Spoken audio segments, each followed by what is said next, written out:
Salut tout le monde, dans cette petite vidéo Lego, je vous en avais parlé hier, je vous présente aujourd'hui le sapin de Noël 40338 qui a été offert la première fois pour le pré-week-end Black Friday 2019 et qui va être visiblement réofferte pour 120 boules d'achat sur le shop Lego et en magasin Lego officiel bien évidemment du 28 novembre 2019 au 2 décembre 2019. Donc deux options pour cette vidéo, soit vous la regardez au moment où elle sort, auquel cas vous allez pouvoir vous décider si vous allez cramer ou pas 120 boules pour avoir ce sapin de Noël lors du week-end du Black Friday 2019, ou alors vous regardez cette vidéo bien plus tard, auquel cas on va essayer de voir ensemble la valeur de ce set pour essayer de l'acheter sur le marché secondaire et éviter de vous faire empapaouter. Voilà, donc on commence par regarder la boîte, hein, c'est un beau sapin de Noël. Lego aime bien nous rappeler que c'est un produit édition limitée, craquez votre argent, voilà. Donc une façade avant qui est plutôt très sympathique ma foi. Également un petit logo en bas à droite qui nous dit qu'il va y avoir des fonctionnalités pour faire tourner le sapin, ça c'est plutôt cool. Et de toute façon quand on regarde un peu la boîte, franchement bah ouais ça donne plutôt envie. Sur la face arrière, les dimensions imposantes du sapin de 22 cm ou 8,66 inches si vous êtes un sujet de la couronne britannique. Et voilà, donc un petit peu un détail de ce qu'on va voir. Bref, pas beaucoup de surprises et on va commencer tout de suite par quelque chose de très important et c'est la pesée. Et oui, comme ça on va pouvoir tout de suite évaluer à peu près, on va dire à la grosse louchette, combien vaut ce set. Donc j'ai fait la tare sur ma balance, je mets la farine, non je déconne, 300, allez 86 grammes, oh bah alors 300, bon allez 386 comme ça sera plus défavorable. Bon bah 387. Donc nous avons 387 grammes, ok. Nous ce qu'on veut c'est trouver un petit peu le prix du bazar, et vu qu'on va parler d'un prix au kilo, eh bien il faut qu'on mette 1000 grammes, hein, parce que 1000 grammes c'est 1 kilo. Alors nous ce qu'on va chercher ici c'est le prix qui correspondrait à ces 300, j'ai dit combien, 87 grammes, bon 387 grammes. Pour faire ça, il faut avoir un prix au kilo estimatif de ce truc là. Alors sachant qu'il n'y a pas de figurine, qu'il n'y a rien, qu'il n'y a pas de licence, qu'il n'y a que dalle, je serais partagé entre 40 et 50 euros du kilo.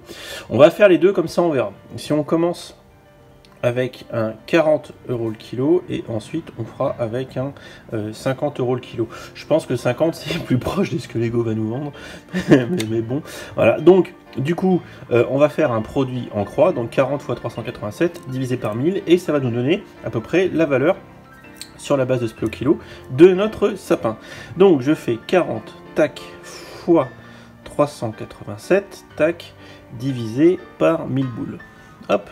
Voilà, donc on a une première estimation qui serait à 15 boules 50. 15 boules 50 si on le fait à 40 euros du kg. Et si maintenant on le fait à 50, on refait la petite opération. 50 fois 387, tac, divisé par 1000 boules. Hop, voilà. Comme ça, vous voyez comment je fais, hein, c'est tout aussi sympathique. C'est à la bonne franquette. Bon, allez, on va dire 19,50 €. Voilà, si on est à 50 euros du kilo. Alors concrètement, qu'est-ce que ça veut dire ça?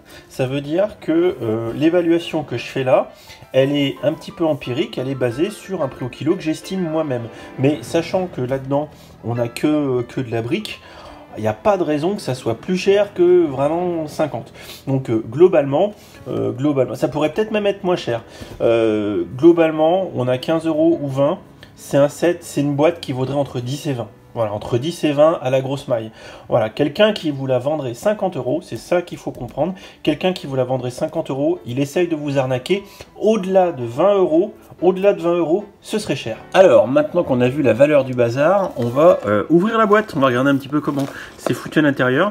Mais je vous avoue que c'est toujours très sympa. D'ailleurs, on voit les petites constructions sur le côté. C'est toujours très sympa ces petites boîtes de Noël. Et on a presque pas envie de les ouvrir, hein. C'est toujours un peu un petit crève-cœur quand on doit faire le petit tac dépunchage. On n'a pas envie d'abîmer le carton en fait. Donc on a deux sachets avec un gros sachet numéro 2 avec beaucoup de verdure et un gros groupe de sachets numéro 1 avec plein de petites babioles à l'intérieur. Évidemment, on a une petite notice de montage comme d'hab, hein, voilà. Rien de transcendant. Et du coup, je vais aller m'empresser de le monter et puis on se retrouve juste après pour l'unboxing, non pour la review.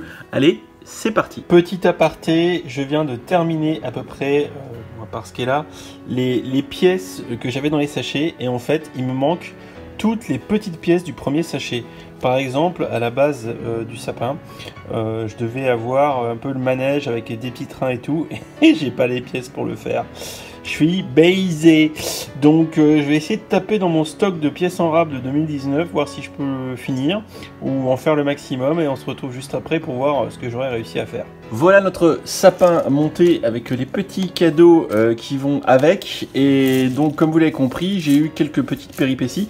Regardez, à gauche c'est tout le vrac qui me reste. Et concrètement, ça c'est pas du vrac qui doit rester. Et en fait, ce qui s'est passé, et c'est très très rare, je pense que dans le remplissage du petit sachet, du sachet 1, où il y avait toutes les petites pièces, ils m'ont mis par exemple, là, vous voyez, il y a des pièces comme ça, là, d'angle, qui vont en fait ici pour faire le roulement du sapin. Et ben ils m'ont mis 2 fois le même lot de pièces dans le sachet 1. Dans le petit sachet 1, au lieu de me mettre toutes les petites pièces. Donc grosso modo, j'ai la moitié d'un sachet qui est faux. Voilà. Donc j'ai été bien emmerdé pour le montage, puisque du coup j'ai dû passer 1 heure à essayer de trouver des pièces pour essayer de le compléter. Vous allez voir, il y a quelques petits écarts avec le vrai set. Donc concrètement, voilà le bestiau monté. Alors déjà, il y a 3 petits cadeaux qui vont avec. Donc sur le petit cadeau vert, bah, j'ai une petite... un petit plot, une petite brique de 2 par 1 avec stud qui n'est pas de la bonne couleur. J'ai pas la petite déco sur le dessus du petit cadeau bleu. Voilà. Et carrément sur le petit cadeau violet, j'ai pas les 2 tiles violettes. Enfin bon bref, voilà. Donc les petits cadeaux déjà, voilà. Et sinon, vous allez le voir, le sapin, en fait, c'est un très beau brick build. C'est un très beau brick build avec une base qui a les quarts de rond rouges. Je crois qu'on a dû les voir. C'est des pièces qui ressemblent à celles qu'on a pu voir sur le Slave One de Boba Fett, concrètement.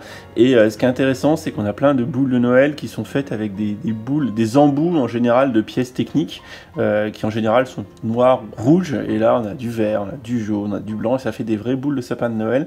Ça c'est assez sympa. J'ai pas vu beaucoup de sets. Et je baille, excusez-moi, de beaucoup de sets avec des boules comme ça. Voilà, on a les boules dès le matin. Parce qu'en fait, là, je termine le tournage le matin. Voilà. Donc, concrètement, c'est vrai que ça fait très sapin de Noël. Et surtout, ça fait un sapin de Noël qui est assez grand. Et ça, c'est bien. Donc, évidemment, on a vu sur la boîte que ça pouvait tourner. Donc, si je fais tourner, en fait, le mécanisme est en 2 parties. On a tout le milieu ici du sapin qui est fixe. C'est fixé sur le montant qui est là. Et après, on empile. Et du coup, ça fait comme le petit carrousel, les petits trains qui tournent. Alors ouais, les petits trains, ils ont un problème parce que là, les tiles orange que j'ai dessus, c'est pas la bonne couleur. Ça devrait être le orange clair, là, c'est une espèce d'orange fluo. Et pareil pour la suite du train bleu. Eh bien, j'ai pas trouvé de tile bleu de la même couleur que les briques en dessous, donc voilà, j'ai essayé de limiter la casse. Et plein d'autres petites pièces qui sont pas celles du set, mais bon, ça vous permet quand même rapidement d'avoir une vue générale du sapin, parce que j'ai pas tant de pièces que ça qui sont pas bonnes. Ce qui est assez intéressant aussi, c'est la manière dont sont empilés les étages du sapin qu'on fabrique. En fait, on va fabriquer cet étage-là, cet étage-là, cet étage-là, et en fait, on a des plots marrons entre chaque qui nous permettent le positionnement avec des petites couronnes. Vous voyez, les petites couronnes noir. Donc c'est plutôt bien pensé. Je trouve que l'architecture du sapin en elle-même est plutôt cool et ça rend plutôt bien. Puis l'avantage, c'est grand. Alors là, pareil, j'ai un problème de pièces ici. J'ai pas les bons plots verts, donc j'ai dû trouver les plots. Tous les plots me manquaient. Voilà, donc c'est assez rigolo. On appréciera la déco avec les petits diamants, les petits cakes, les petits cupcakes et puis les petites boules techniques. Voilà. Et le petit mécanisme qui est certes tout simple, mais bon, qui est sympa parce qu'ils auraient pu nous faire un sapin fixe. Et en plus, si on le compare avec ici la maison au pain d'épices dans la gamme Creator Expert, eh bien on voit que notre sapin de Noël promotionnel, eh bien il est de fort belle taille. Et concrètement, pour tous ceux qui font un village de Noël, un village d'hiver, eh bien le mettre en plein centre du village ne fera pas ridicule. Ce n'est pas comme les sapins qui sont à peu près hauts comme ça, qui sont avec le set. C'est concrètement quelque chose qui rend plutôt bien. Voilà, donc bon, concrètement, vous avez pu voir par le biais de cette vidéo un peu un aperçu une petite review de ce sapin de Noël promotionnel qui est actuellement depuis aujourd'hui réoffert pour 120, 5 ce serait facile, 120 € d'achat en boutique en ligne ou en store officiel chez Lego. Voilà, un petit mécanisme sympatoche, de la couleur, de la belle taille, bref, de quoi vous faire plaisir et d'ornementer tout diorama à thématique hivernale que vous pourriez faire ou dans lequel vous pourriez vous lancer. On a vu tout à l'heure par le biais de l'analyse de prix, c'est un set qui vaudrait grosso modo à la sauce Dimitri entre 10 et 20 balles. Faites attention, si le set n'est plus offert chez Lego quand vous regardez cette vidéo, à ne pas payer ça trop cher. Au-delà de 20 balles, vous commencez à le payer cher. Voilà, c'est tous les conseils que je peux vous donner. Voilà, encore une fois, plein de vidéos qui vont arriver très vite. Peut-être une autour du Black Friday, plus tout un tas d'autres choses. Donc restez bien sur la chaîne, abonnez-vous si ce n'est pas déjà fait. Activez les notifications si ce n'est pas déjà fait. Laissez un pouce bleu, enfin un pouce vert si ce n'est pas déjà fait. Puis on se retrouve très bientôt pour d'autres vidéos. Et je vais aller appeler le SAV tout de suite parce que ça va pas du tout cette affaire. Allez, bisous. Et si tu as aimé cette vidéo, n'hésite pas à aller regarder mes autres contenus. Tu as ici 2 liens vers d'autres vidéos ou playlists. Fais-toi plaisir si tu aimes les Lego. Allez, ciao ciao.